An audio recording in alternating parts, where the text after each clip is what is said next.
Waktu saya berada dalam formasi Franciscan, iaitu pada tahun 2013, saya dan beberapa orang friars dihantar ke India, di tempat yang boleh dikatakan miskin sekali, iaitu di timur laut India, di tempat di utara negara Bangladesh. Tempat itu memang terpencil, dan kami ada ministry di sana, ministry untuk mengajar anak-anak di sekolah, dalam boarding school dan sebagainya. Dan kami melihat cara hidup orang di kampung di India di sana. Memang miskin sangat. Mereka hidup di atap rumah biasa saja, dindingnya dibuat oleh lumpur, dan tanah itu, the floor, semua adalah tanah liat yang sudah bekuk sejuk quite nice. Tetapi itulah cara hidup mereka yang miskin. That's number one. Selepas beberapa minggu di sana, kami dihantar ke Calcutta. Kamu tahu Calcutta? Mother Teresa punya tempat. Itu kota yang amat besar di India. Dan di sana juga terdapat banyak orang yang miskin, tetapi mereka hidup bukan di kampung, tetapi di bandar yang sesak, tempat yang sangat kotor dan sebagainya. And it's sangat menyentuh hati bila kami melihat cara hidup mereka. Now, kalau kamu tanya saya apakah perbezaan besar, ketika saya berada di kota besar, di sekeliling di mana terdapat banyak kemiskinan, memang kita rasa takut sikit, takut orang mau merompak kita, takut orang mau mengilok saku semua, that's feeling scared a bit. Tetapi perasaan itu tidak ada pada saya waktu saya berada di perkampungan di North East India. Lain sekali. Dan orang-orang di North East India juga, meskipun miskin, tetapi mereka ada keperluan harian. You can see mereka masih tidak kurus-kurus, masih berbadan okey, sebab di kampung very easy to bercucuk tanam. Mereka boleh bercucuk tanam jagung, semua itu no problem. Everything ada. Cuma style hidup mereka sangat simple. Kita bilang miskin lah.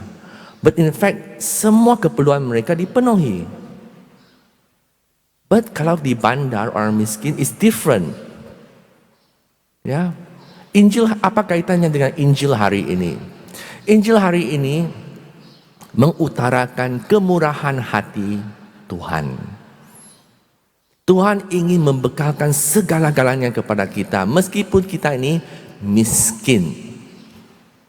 We can have many things, kita mungkin kaya dalam segi kebendaan, tetapi pada dasarnya setiap kita hanya mempunyai 2 ekor ikan dan 5 buah roti.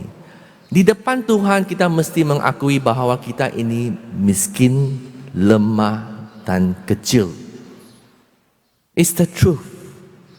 Tetapi kalau kita menganggap diri sebagai besar dan kaya dan mewah dan mempunyai segala-galanya dan tidak perlukan Tuhan, itulah bila kita benar-benar miskin. Di depan Tuhan, bila kita merendahkan diri, Tuhan dengan otomatik, kerana dia seorang bapa yang mengasihi kita, dia akan membekalkan segala-gala keperluan dalam kekurangan kita. That is the message of the gospel and also the first reading hari ini, yang berkata mereka semua tidak ada uang, marilah dengan free, Tuhan akan membekalkan segala-galanya. Tetapi kalau kita tidak percaya, kita akan berkelakuan sangat ganjil. I give you example. Kalau kita katakan kita ini miskin dalam segi kebendaan, dan kita melihat orang lain, kita mau memenuhi kekosongan ini, tetapi saya ingin merampas saja, I become very rakus. Saya mau apa yang dia ada, merampas harta lah. mau berlebih-lebihan. In other words, itulah sifat kita yang ingin mengisi kekosongan ini, bukan daripada Tuhan, tetapi bila kita melihat di sekeliling kita, kita menjadi-jadi. Itu dari segi keberadaan. Tetapi kita juga boleh menjadi miskin dari segi emosi, for example.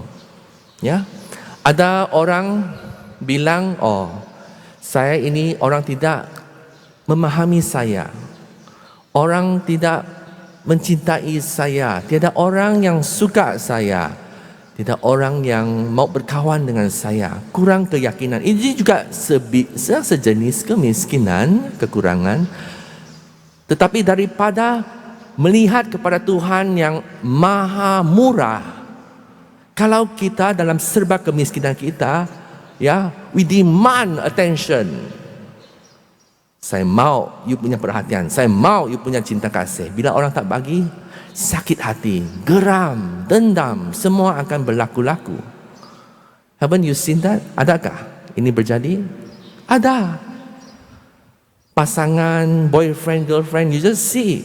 Kalau orang teks dia, tetapi seorang yang jenis possessive, kalau saya teks kamu, kamu tidak balas teks saya, apakah perasaan itu? Kenapa dia tidak teks saya? Kenapa dia tidak bagi saya perhatian? I said good morning, nothing. You know, but it happens. Ya terjadi. Sebab kita ini memang memerlukan sesuatu itu. Now, I'm not saying that pasangan kita boleh tidak menghiraukan satu sama lain. That's not what I'm saying. Apa yang Father cakap ialah, bila kita menyedari hakikat ini, bila kita tahu kita memerlukan sesuatu untuk mengisi kekosongan ini, dan kita akui ini, message Injil hari ini ialah, lihatlah kepada Tuhan yang sedang menunggu kita. Kalau kita hanya berharap kepada A atau B atau C, kepada Father ini atau Father itu, I think you boleh tunggu sampai berbulan-bulan kalau nasib baik. Jangan ya, Tuhanlah yang maha murah dan Tuhan yang akan memenuhi segala keperluan itu. Dan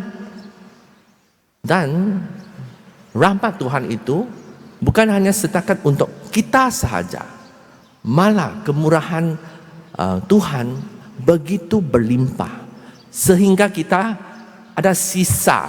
In the Injil kata makan sampai terlalu banyak, tak cukup makan, terlalu banyak untuk dimakan sehingga ada sisa.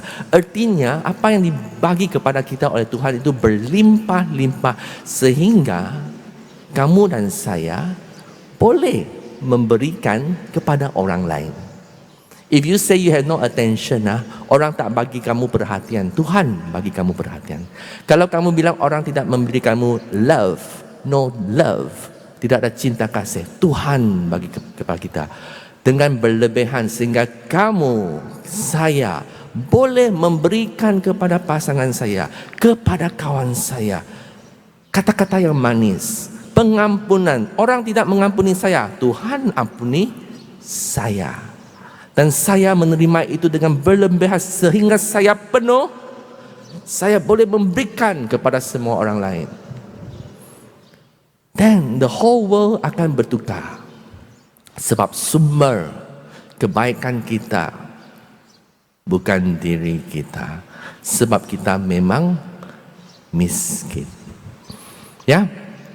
So, haraplah hari ini kita sama-sama menyedari betapa baiknya Tuhan, betapa inginnya Tuhan untuk menjadi sumber kebahagiaan kita semua. Dan marilah kita sebarkan juga kebahagiaan, kebaikan kepada mana-mana orang saja, baik yang kawan kita maupun orang yang tidak berapa suka kita. Tidak mengapa.